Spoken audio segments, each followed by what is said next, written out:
कहते हैं ना कि राजनीति में न तो कोई स्थायी दुश्मन होता है और ना स्थायी दोस्त। समय के हिसाब से यहाँ सब कुछ बदलता रहता है और इसी का एक उदाहरण गुरुवार को जालंधर में पंजाब की आम आदमी पार्टी सरकार के खिलाफ हुई विपक्षी दलों की बैठक में देखने को मिला है। एक दूसरे के धुर विरोधी रहे नवजोत सिंह सिद्धू और बिक्रम सिंह मजीठिया इस मीटिंग में एक दूसरे के साथ झप्पी डालते हुए नजर आए हैं। ए लंबू ए ढंगा पाकिस्तानी चमचा मुर्दाबाद मुर्दाबाद जड़ा साडे नाल लड़न आया है all in one mafia all in one mafia तू ललकरा मारिया ना ते इट दा जवाब पत्थर नाल देंगे ठोक के देंगे। नवजोत सिंह सिद्धू का थोड़ा जो दिमागी संतुलन है हिल गया। मैं कदे सोच भी नहीं सकता कि कोई बंदा कोई पॉलिटिशियन इन्ना लालच नाल मरिया होया कि इन्ना थल्ले गिर जूगा कि चिट्टा बेचन लग जूगा। कैरेक्टरलेस आदमी से मेरे को कैरेक्टर सर्टिफिकेशन की जरूरत नहीं है। किथे आओ तू बिक्रम मजीठिया ते अज कहाँ है मजीठिया? डरदा है पटे तो ठोको ताड़ी ठोको। For me, Sidhu was a joker, will remain a joker. ਕੋਲ ਹੁੰਦੀ ਤੇ ਲੰਬੂ 6 ਫੁੱਟ 4 ਇੰਚ ਦਾ ਮਾਵਾਂ ਦੇ ਪੁੱਤਾਂ ਦੀ ਸਿਵਿਆਂ ਦੀ ਅੱਗ ਜਿਨ੍ਹਾਂ ਦੇ ਉਹਨਾਂ ਦੇ ਦਿਲ 'ਚ ਧੜਕਦੀ ਹੈ ਇਹਨੂੰ ਮੂਧਾ ਕਰਕੇ ਇਹਦੇ ਪਤਾ ਲਾਉਂਦਾ ਮੈਂ ਪਿੱਛੇ ਉਹਦੇ ਤੇ ਲਿਖਦਾ ਫਿਰ ਕਬ ਮਿਲੋਗੇ ਆਨ ਮਿਲੋ ਸਜਣਾ ਤੜ ਤੜ ਤੜ ਤੜ ਤੜ ਤੜ ਤੜ ਤੇ ਰੇਤਾ ਬਜਰੀ ਤੜ ਤੜ ਤੜ ਤੜ ਤੜ ਤੜ ਤੜ ਠੋਕੋ ਤਾੜੀ ਟਕਾਕ। नवजोत सिंह सिद्धू और बिक्रम मजीठिया कभी एक दूसरे के कट्टर दुश्मन रहे, एक दूसरे पर बड़े बड़े आरोप लगाते रहे, जुबानी वार पलटवार करते रहे। ये जंग चुनावी दंगल तक भी पहुंची। वोटिंग के दौरान एक वक्त ऐसा भी आया था जब बिक्रम सिंह मजीठिया और नवजोत सिंह सिद्धू आमने सामने हुए थे तो दोनों ने हाथ तक नहीं मिलाया था। वक्त बदला, हालात बदले और इन बदले हालातों में दोनों एक मंच पर नजर आए, मुस्कुराते हुए हाथ मिलाया और गले भी मिले। अरसे बाद जब सिद्धू और मजीठिया मिले तो खूब हंसी ठहाका भी हुआ। मैं एक गल दा गुनाहगार हां भाजी, मैं एक गल दा गुनाहगार हां कि ਤੁਸੀਂ ਮੈਨੂੰ ਇੱਕ ਦਿਨ ਕਿਹਾ ਸੀ ਕਿ ਇਹਦੇ ਨਾਲ ਹੱਥ ਮਿਲਾਉਣ ਜੋਗਾ ਰੱਖੀਦਾ। ਤੁਸੀਂ ਕਿਹਾ ਸੀ ਮੈਨੂੰ, ਮੈਂ ਨਹੀਂ ਕੀਤਾ, ਮੇਰੀ ਗਲਤੀ ਸੀ। ਇਨਸਾਨ ਕਿੰਨਾ ਵੀ ਕਿਸੇ ਦੇ ਨਾਲ ਮਨਮੁਟਾਵ ਹੋਣ ਔਰ ਮੇਰੇ ਮਨਮੁਟਾਵ ਹੈਗੇ ਮੈਂ ਜ਼ਾਹਿਰ ਕੀਤੇ, ਲੇਕਿਨ ਨਹੀਂ ਪਰ ਜਦੋਂ ਆਦਮੀ ਸਾਰੀ ਦੁਨੀਆ ਦੇ ਸਾਹਮਣੇ ਕਿਸੇ ਨੂੰ ਮਿਲੇ ਤੇ ਇੰਨੇ ਜੋਗਾ ਤਾਂ ਹੋਵੇ ਵੀ ਹੱਥ ਮਿਲਾ ਲੈ, ਇੰਨੇ ਜੋਗਾ ਚਲੋ ਜੱਫੀ ਪਾਈਏ ਪੱਪੀ ਮਿਲੇ ਹੀ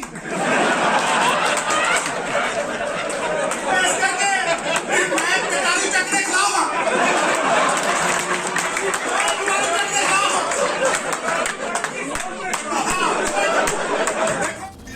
नवजोत सिंह सिद्धू इन दिनों काफी बदले बदले से नजर आ रहे हैं, पुरानी दुश्मनी भुला रहे हैं और पंजाब में नई सियासत का संदेश दे रहे हैं। ਤੁਸੀਂ ਸੋਚਦੇ ਹੋ ਤੁਸੀਂ ਇਮਾਨਦਾਰ ਹੋ ਧਰਤੀ ਦੇ ਉੱਤੇ, ਤੁਸੀਂ ਸੋਚਦੇ ਹੋ ਤੁਸੀਂ ਹੀ ਅੱਲਾਹ ਦਾ ਫਰਮਾਨ ਲੈ ਕੇ ਆਏ ਹੋ।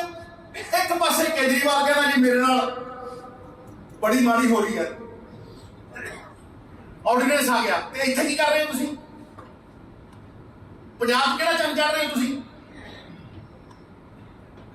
ਬਾਜੀ ਜਿਹੜੀ ਇਹ ਵਿਜੀਲੈਂਸ ਹੈ, ਇਹ ਵਿਜੀਲੈਂਸ ਇੰਡੀਪੈਂਡੈਂਟ ਏਜੰਸੀ ਹੁੰਦੀ ਹੈ।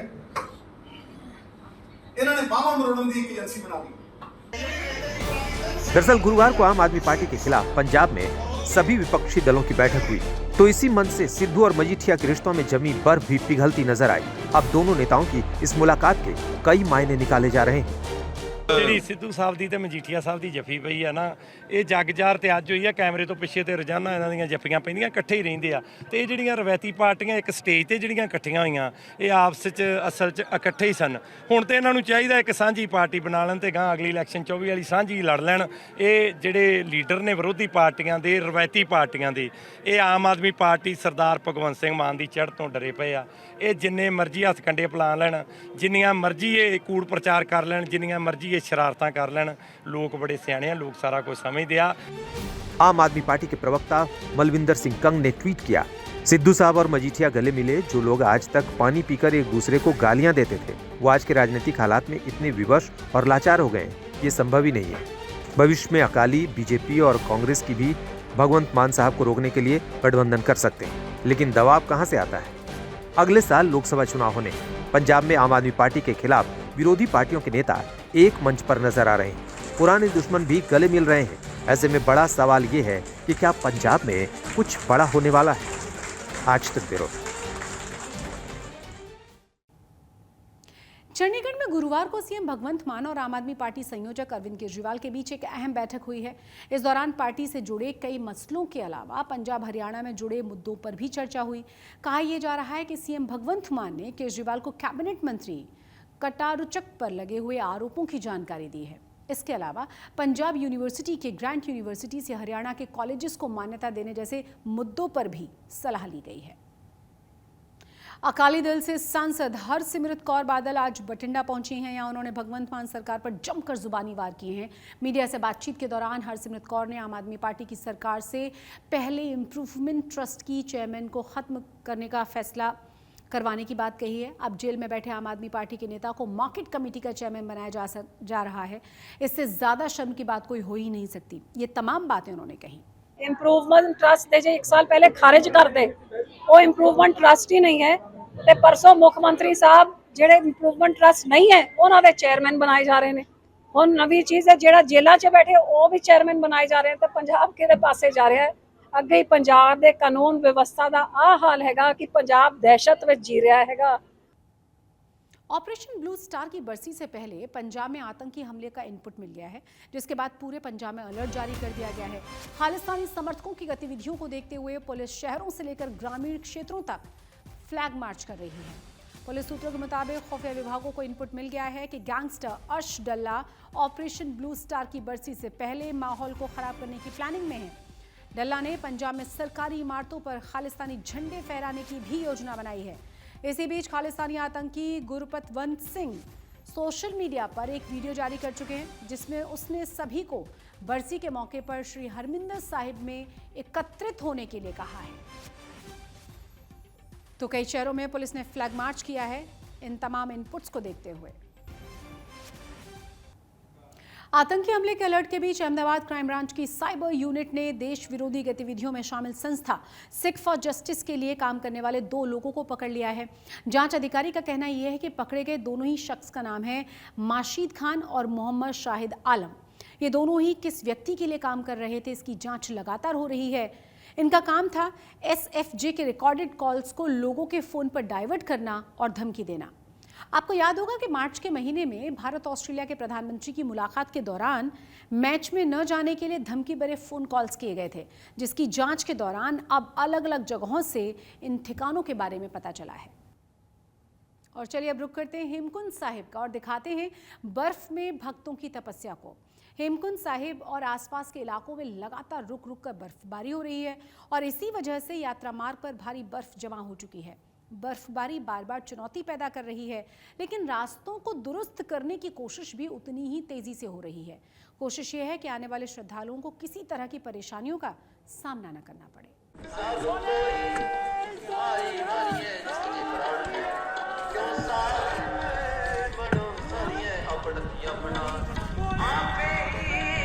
दुनिया भर में आस्था का केंद्र रहा है हेमकुंड साहिब गुरुद्वारा। चमोली गढ़वाल में बसे सिखों के इस पवित्र स्थल के यात्रा मार्ग पर इन दिनों काफी चहल पहल है, मगर अप्रैल और मई से हो रही बर्फबारी हेमकुंड तक पहुंचने की राह में रोड़ा बनी हुई है। 20 मई को हेमकुंड साहिब के कपाट खोले गए, तब से लेकर अब तक श्रद्धालु भले ही गुरुद्वारे में मत्था टेकने आ रहे हैं, लेकिन बर्फीले रास्ते को काटकर यहाँ पहुँचना किसी बड़ी चुनौती से कम नहीं। ऊपर से माइनस में तापमान यात्रा में रुकावट बना रहता है। तस्वीरों में हेमकुंड साहिब गुरुद्वारा अभी भी 8 से 10 फीट बर्फ के अंदर दिखाई दे रहा है। यही नहीं, पवित्र सरोवर भी बर्फ में समाया हुआ है। ऐसे में गुरुद्वारे जाने का रास्ता भी बर्फ की गलियों से बनाया हुआ है। वैसे अमूमन जून के महीने में ऐसी तस्वीर कम ही दिखती थी, लेकिन इस बार तो जून के आने पर भी यहाँ बर्फबारी का दौर जारी है। हालांकि सुबह चटक धूप खिलती है, मगर दोपहर में अंतिम अरदास के साथ ही यहाँ पर बर्फबारी का दौर फिर से शुरू हो जाता है। यही वजह है कि हेमकुंड साहिब में बर्फ पिघलने का नाम ही नहीं ले रही। 4 किलोमीटर के बर्फीले रास्ते को पार कर आस्थावान श्रद्धालु गुरुद्वारे तक पहुंच रहे हैं। रास्ता कठिन है, ऑक्सीजन की कमी है, बावजूद इसके बड़ी संख्या में पहुंच रहे श्रद्धालुओं के चेहरे पर मंजिल को जैसे छू लेने की चाह है।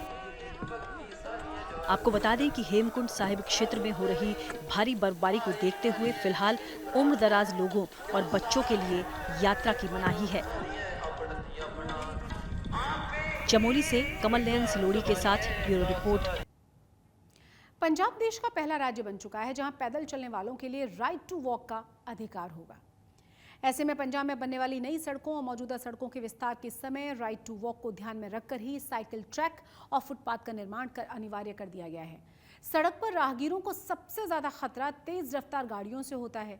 ऐसे में पंजाब सरकार का यह आदेश सड़क हादसों को कम करने की दिशा में कारगर साबित हो सकता है। लोगों को सड़कों पर सुरक्षित चलने का अधिकार देने के लिए पंजाब सरकार ने आदेश जारी किया है। Punjab road safety and traffic research centre के अनुसार लोगों को ये अधिकार देने वाला पंजाब देश का पहला राज्य है। ना ये एक्सीडेंट कम हो गए, इससे रोड ट्रैफिक भी अपन लोग पैदल निकल सकते हैं ना, साइड से कोई दिक्कत नहीं है। इससे रहता है कि पीछे से कोई भी अपन को ठोक सकता है, नहीं ध्यान दिया तो, इसलिए सही है, बहुत अच्छा काम है सरकार के लिए। एक अनुमान के अनुसार सड़क हादसों में शिकार करीब आधे लोग पैदल और साइकिल पर चलने वाले होते हैं। अलग ट्रैक नहीं होने से पैदल और साइकिल सवारों को मेन रोड पर ही चलने के लिए मजबूर होना पड़ता है। ऐसे में हादसों का खतरा बढ़ जाता है। सड़क पर भीड़-भाड़ और तेज रफ्तार गाड़ियों से इनकी सुरक्षा को सबसे ज्यादा खतरा होता है। पंजाब सरकार का आदेश ऐसे हादसों को कम करने में कारगर साबित हो सकता है।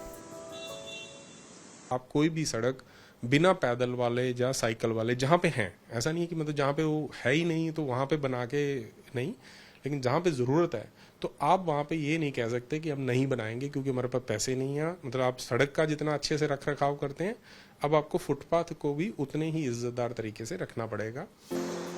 पंजाब के मुख्य सचिव ने ट्रैफिक विभाग को पिछले साल जारी किए गए राइट टू वॉक पर सुप्रीम कोर्ट के आदेश को लागू करने के निर्देश जारी किए हैं। इससे राज्य में सड़क बनाने वाली और मौजूदा सड़कों को चौड़ा करने वाली एजेंसियों को फुटपाथ और साइकिल ट्रैक बनाना जरूरी होगा। कार में चलने वाला भी एक ही आदमी है और साइकिल वाला भी एक है, सो दोनों को एक इक्वालिटी, मुझे लगता है कि ये एक बहुत बड़ा लैंडमार्क रेवोल्यूशनरी चीज़ की है स्टेट ने, कि जहाँ पे हम एक्चुअली सोशल इक्वालिटी, जो हमारी कॉन्स्टिट्यूशनल स्पिरिट है, बराबरी की जो बात करता है, वो हमारी सड़कों पे भी दिखाई देगी।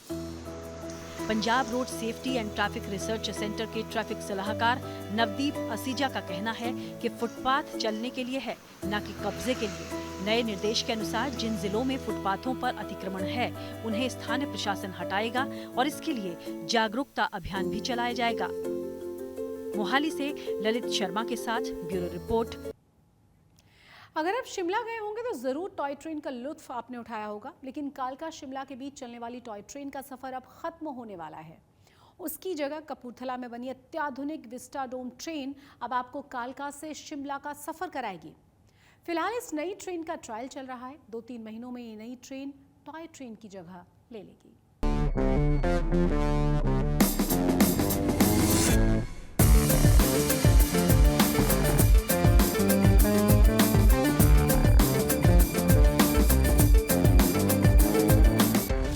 कालका शिमला के बीच हसीन वादियों में दौड़ने वाली ऐतिहासिक टॉय ट्रेन अब इतिहास बनने जा रही है। करीब 120 सालों से हमराही रही इस टॉय ट्रेन का सफर थम रहा है। अब इस रूट पर दौड़ने जा रही है अत्याधुनिक विस्टाडोम कोच वाली ट्रेन, पुराने टॉय ट्रेन से कहीं आकर्षक और कहीं ज्यादा सुविधाजनक।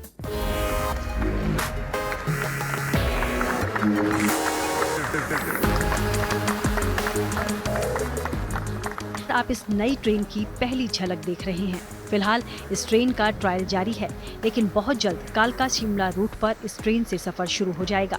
चलिए आपको दिखाते हैं इस विस्टा डोम ट्रेन में क्या खास सुविधाएं दी गई हैं और कैसे ये आपके सफर को आरामदायक और रोमांचक बना देगी। इस तरह के नैरोगेज जो डिब्बे थे वो बनाए गए और आज 2023 लगभग 100 साल से ऊपर का समय हो गया, जिसके बाद ये रेल कोच फैक्ट्री को इस चीज़ को बनाने, इस डिब्बों को बनाने की एक बार फिर से महारत जो है वो हासिल हुई है। और कुछ कोच के बारे में देखते हैं। यहाँ पे अलार्म सिस्टम है, जो विंडोज़ हैं, विंडोज़ को हम जैसे ये देखिए, यहाँ से जो विंडोज़ हैं ये इलेक्ट्रॉनिक अप एंड डाउन किया जा सकता है, और ये विंडो जो है वो डाउन हो जाती हैं। कर्टन्स भी जो हैं, कर्टन्स भी बंद हो जाते हैं, इलेक्ट्रॉनिक कर्टन्स है, मैनुअल भी किए जा सकते हैं। ये जो ग्लास है, जैसे हमने देखा होगा एयरलाइंस में, खासकर हमने देखा है कि विंडो जो है एयरलाइंस में ब्लैक, वाइट या उसको ग्रे किया जा सकता है। उसी पैटर्न पे इन ग्लास को डार्क भी किया जा सकता है, प्लेन भी किया जा सकता है। कुछ इसी तरह के कोच आगे हैं। आगे जो कोच है इसके साथ ये है first class chair car coach है। इसके आगे जो है वो चेयर कार कोच है, एसी चेयर कार। इसके साथ ही जो है पेनेट्री का जो सिस्टम, वो पूरा पेनेट्री का सिस्टम भी यहाँ पे दे रखा है। पेनेट्री के साथ साथ यहाँ पे कुछ कपबोर्ड्स दे रखे हैं, इसमें सारा पैनल सिस्टम होगा। यहाँ सामान रखने के लिए स्पेस दे रखी है। और इसी के आगे, क्योंकि ये नैरो गेज कोच है, तो यहाँ पे जो स्पेस है वो थोड़ी सी कम हो जाती है, हाइट भी कम हो जाती है। और हाइट कम नैरो गेज के कोच जो बनाने में काफ़ी जो है दिक्कतों का भी सामना करना पड़ता है। LCD लगाई गई है ताकि लोगों को पता चल सके कि किस तरह से यहाँ पे कौन सा स्टेशन आया है। हमने जैसे बताया था कि ये पहला कोच है रेलवे का जिसमें सीट्स को जो है फोल्ड करके दूसरी साइड किया जा सकता है। यहाँ पे कुछ एम्प्लॉयज़ हैं, ये बताएंगे हमें इनको करके कि किस तरह से इसे चेंज किया जा सकता है। जी फर्स्ट सिस्टम है जो कि हमारी पहली सिस्टम यूज़ हो रहा है। ये पहली टेक्निक है जो मूविंग है। आप जिस डायरेक्शन में गाड़ी जा रही है, आप उस डायरेक्शन में इस सीट को कर सकते हो, और जैसे मूव हो रहा है इसको आप चेंज कर सकते हो। कपूरथला की रेल कोच फैक्ट्री ने इन अत्याधुनिक कोच को तैयार किया है। RCF 30 अत्याधुनिक नैरो गेज पैनोरामिक कोच का निर्माण करेगा। फिलहाल 4 AC executive chair car, AC chair car, non AC chair car और पार कम लगेज कोच ट्रायल के लिए तैयार किए गए हैं। ये एग्जीक्यूटिव AC चेयर कार है। इसके अलावा AC चेयर कार है, then non AC chair car हमारे पास है, और एक लगेज वैन, पावर वैन है। AC चेयर कार में आप देख रहे हैं ये 12 पैसेंजर्स के लिए फैसिलिटी है, जिसमें कि हर 2 पैसेंजर के लिए एक स्नैक टेबल दिया हुआ है। आप देखेंगे तो डेडिकेटेड USB चार्जिंग है सभी सीट्स में, और USB चार्जिंग आप यहाँ भी देख पाएंगे। इसके अलावा इसमें एक और खासियत है कि ये टच बटन्स दिए गए हैं, जिससे कि इस खिड़की का ग्लास जो है वो तकरीबन 1 फीट तक नीचे तक।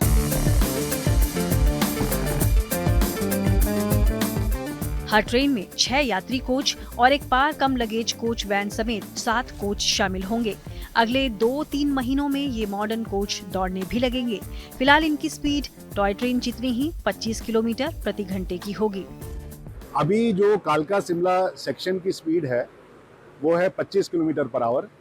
हमने इनको जो 2 शेल हमने ऑसिलेशन ट्रायल किए थे वो 28 किलोमीटर पे किए, क्योंकि हम 10% एक्स्ट्रा पे, तो 28 किलोमीटर वो सक्सेसफुल थे। तो अभी के लिए इसकी स्पीड 25 किलोमीटर पर आवर रहेगी। यूनेस्को की वर्ल्ड हेरिटेज की लिस्ट में शुमार कालका शिमला रूट का ट्रैक अंग्रेजों के जमाने का है, लिहाजा इस ट्रेन की स्पीड टॉय ट्रेन जितनी ही रहेगी। लेकिन अगर भविष्य में ट्रैक अपग्रेड होता है तो इसे हाई स्पीड के साथ चलाया जा सकता है।